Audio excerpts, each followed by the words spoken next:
Hi, I'm Arnie Gunderson from Fairwinds, and it's been a little more than a week since our last video.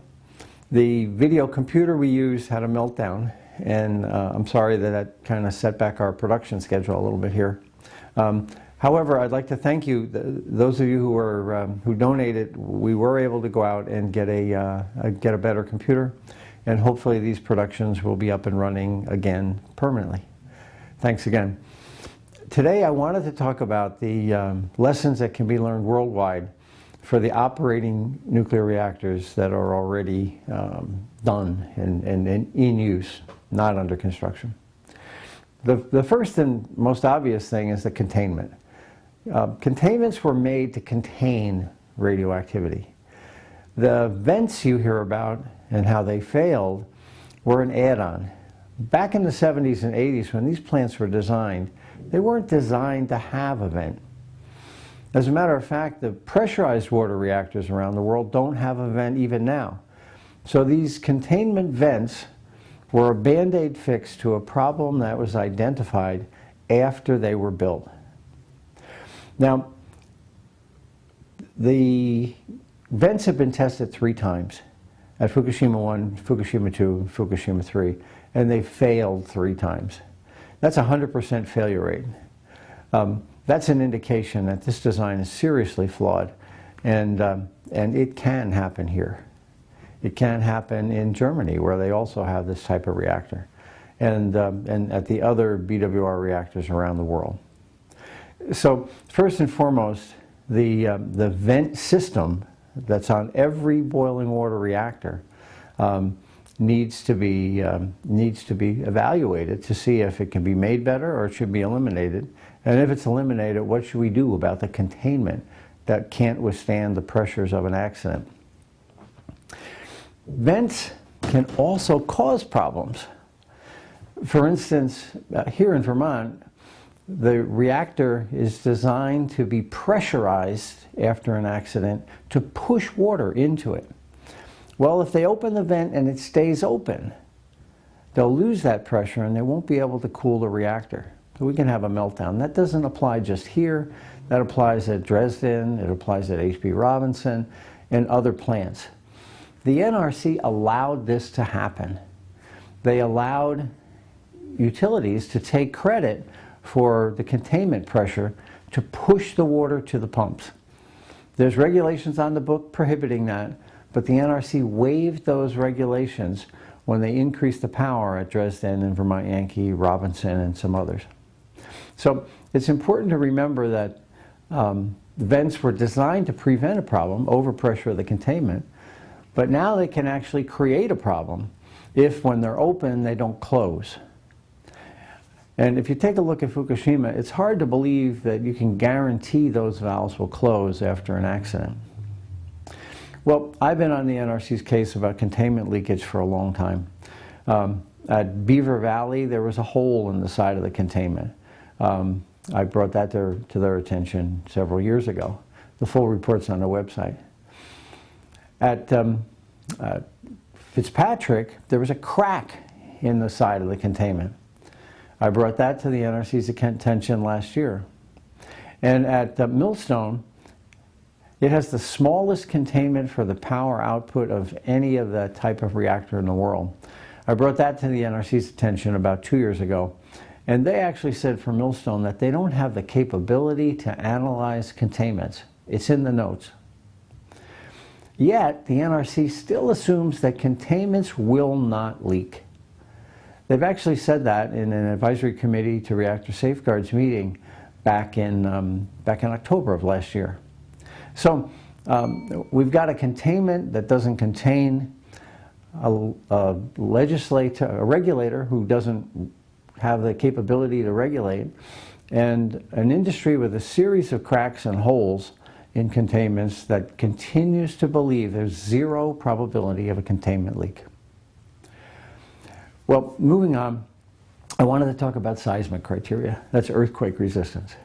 We now know that Fukushima 1 failed because of the earthquake, not the tsunami.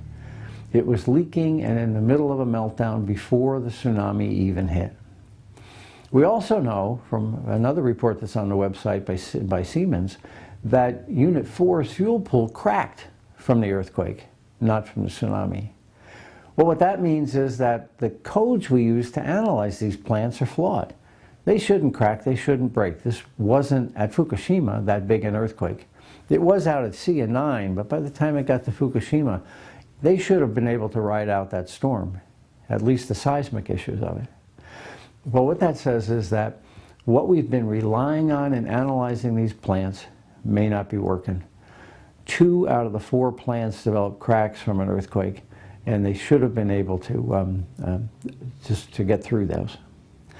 In the U.S. reactors, we've got another reactor down at Crystal River in Florida that developed a 60-foot long crack in the containment when they cut a hole in it to replace the steam generator. Well, what that means is that this was the most analyzed containment in history, and they still never saw that crack coming. Well, they tried to fix it and spent 2 years on the repair, and as they were ready to run again, they found another crack had grown in a different direction.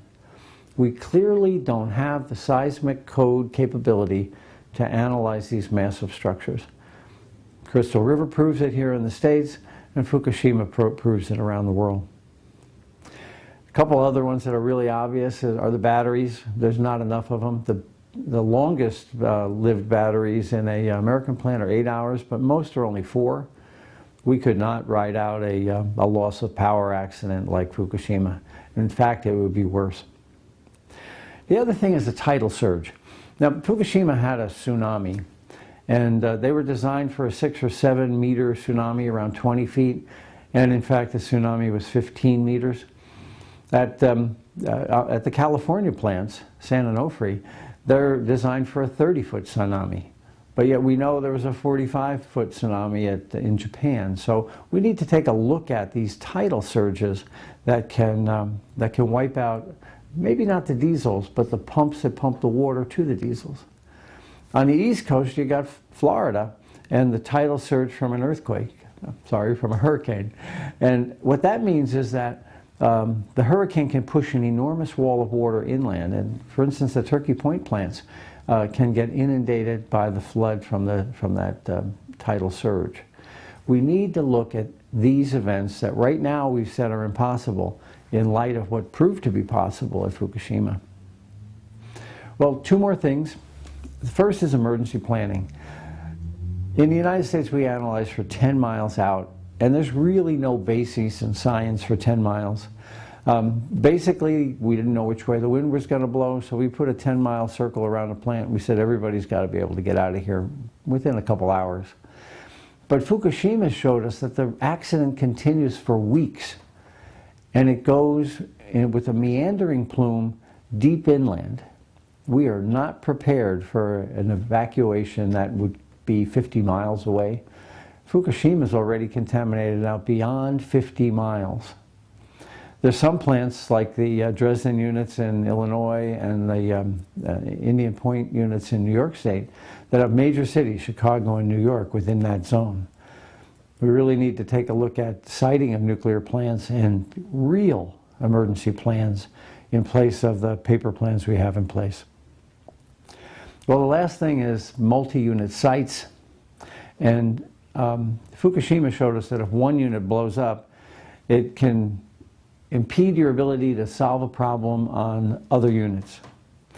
And here we've got, for instance, Palo Verde out in Arizona rather, and they have 3 units on one site, and just 2 weeks ago the NRC gave them a 20-year license extension. Well, how could they possibly have analyzed the results of Fukushima and come to an adequate analysis of a multi-unit site? Well, that's a technical wrap-up. There's one more political issue, and it's Price-Anderson. Price-Anderson is the insurance program that utilities have in place. In the event of an accident, all of the reactors in the country pony up about $100 million apiece, and there's a $10 billion cap on their liability in the event of an accident. Fukushima is going to be around $200 billion. If it happens here, what does that mean? That means that you and I, as taxpayers, shoulder the rest of that. We're on the hook for $190 billion in the event of this. And that's what Price-Anderson is. I think in light of Fukushima, we should evaluate whether or not it's right to give these reactors a free ride on their insurance. Well, that's all for now. Thank you very much.